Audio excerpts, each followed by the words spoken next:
Alright,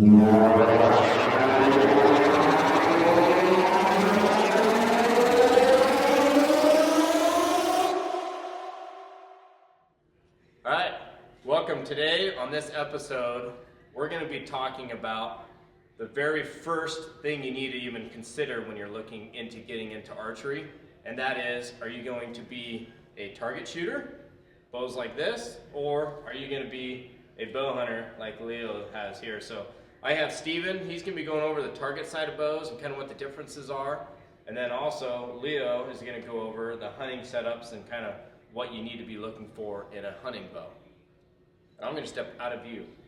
So right. There you go, out of frame. So let it go, let it go. Alright, so start off with a hunting bow.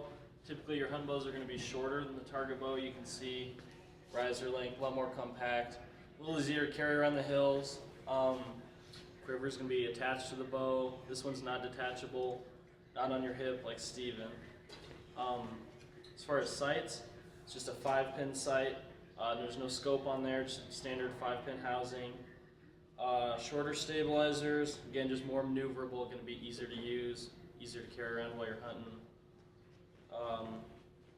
Yeah, that's about it. Got a drop away rest, not a blade on there. Steven? Cool. So those are the side of things for hunting. In target, very similar with a couple of different changes. So like Leo said, riser lengths are usually the difference, but mostly as well are axles. This target bow is a 37-inch axle versus a 29-inch axle. And we'll show you later here when we actually shoot them the advantages of shooting longer versus shorter when it comes to target and hunting. And like Leo was saying, these are the stabilizers here on these rods here. These help with that balance when you're out shooting, when you're shooting indoors or shooting outdoors. It helps hold that bow steadier. And then with the sight, the nice thing with target archery, we're allowed to use magnification. And on top of that, we're also allowed to use sight lights for some events too, if we're allowed to as well. And like Leo was saying, he has a quiver attached to the bow versus most of the time we're running quivers attached to a belt on our hips. And even arrows are also different too. Is for target arrows, they're going to be a lot usually thicker for indoor archery. And you can use hunting arrows for outdoor, but we also use different types of arrows as well for outdoor archery. And then when it comes to the releases, it kind of doesn't matter for how people shoot. I've seen a lot of people shoot wrist strap releases that they use in hunting or even handheld releases, but 90% of the time I've always seen everybody using a handheld hinge release for the most part, for which are these guys here. So there's no trigger on this. Your body or your hand is what's activating that release there, and it makes no movement for a trigger there versus the wrist strap like what Leo's using. Typical wrist strap release for hunting. Nice and easy, just clip it on the string. Pull that trigger when you're ready to go. Maybe punch it a little faster for those hunting situations. Yeah. Well, we'll shoot these two bows to kind of show you the difference between what a hunting rig will look like when you're at full draw versus a target rig.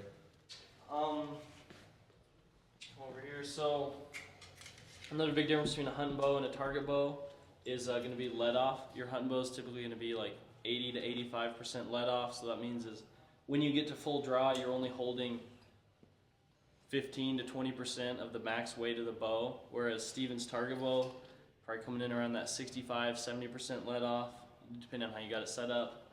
Hunting bow is also probably going to be a little bit faster, definitely quieter.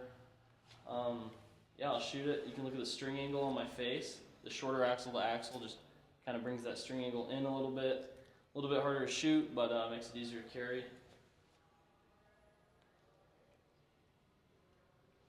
Before you shoot, I'll step in. So that string angle he's talking about is this string angle, literally, right here, and how tight that is right in this area here. So he's going to have to kind of dip his head into that string. Got to come under it a little. Yep.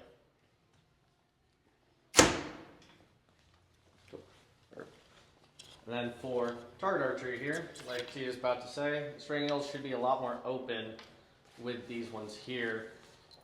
And like I was saying with this release, mine is a hook, so it just hooks onto my loop and pull it straight back. So if you look at that angle now, it is way more opened up there on that string angle. I guess one thing too that we forgot to mention too, one thing you probably noticed right off the bat are the colors that you see between these two bows here. Oh yeah. Obviously with target bows, you don't have to worry about this thing being drug around the mountains. So I custom painted my bow because I like to be the special ones on the line. So got red and black as my colors. And your limbs got like a pearl. Oh, killed it. We're dropping arrows. Dropping arrows all over the place. That's the only downside of shooting target archery with long bars. You hit everything in the way. So if you look at it, A little shinier. So yeah, the limbs have a lot of more of a, almost like a car paint in a way. So yeah, it is automotive paint. Yeah. and then versus some of these other ones, so this is a Bowtech Fanatic. It has that green metallic, and bows are usually using this kind of metallic color as well as Sierra coats, from what I've seen now. But See the hunting bows, kind of got that matte color going. Not going to shine on you when you're in the hills. Keep you a little bit more camouflaged. you can also get them in actual camouflage too if you want to be a gear junkie and match what you're wearing when you're on the mountain too. It's important. Why don't we go over why they would go as being a bow hunter versus a target shooter? What's the differences? Like, why would you want to say, hey, if I'm going to be getting into archery, why do I want to actually lean towards more bow hunting and go hunting versus more target shooting? Yeah, I mean, so a lot of it is like why you're buying the bow. You know, if you're buying the bow just because you want to get out and shoot arrows, you just want to, shoot in our indoor range, nothing crazy, target bow is probably going to be the way to go. It's probably gonna be a little bit more accurate, more enjoyable to shoot, typically, in my opinion. Whereas the hunting bow, it's purpose built for hunting. It's going to be a little harder to shoot, especially once you learn how to shoot both. But it's like just going to be way better for hunting. It's going to be easier to carry around. You can shoot your arrows faster, quieter. You got anything to add to that, Steven? Nothing too much. I mean, like for target bows, like Leo was saying, is just as it sounds. You're mostly shooting target. I do take this bow onto 3D shoots on the mountains. It is obviously a lot harder to lug around, but like Leo was saying, you can shoot a little bit more accurate in some situations with a target bow, with a lot of the help with the stabilizers out in front, as well as having that magnified scope so you can see that target a little better. Similar to just shooting iron sights versus actual scopes on a rifle. What do you shoot with the target bow?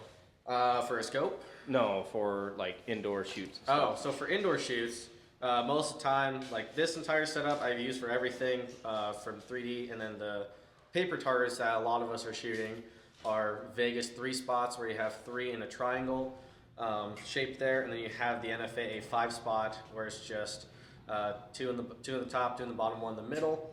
Scorings for those two are totally different from each other. They all have their own pluses and minuses in how they score and how many arrows you shoot. So you can go from the endurance game with the 5 spot, or for your accuracy and higher scores with the 3 spot game.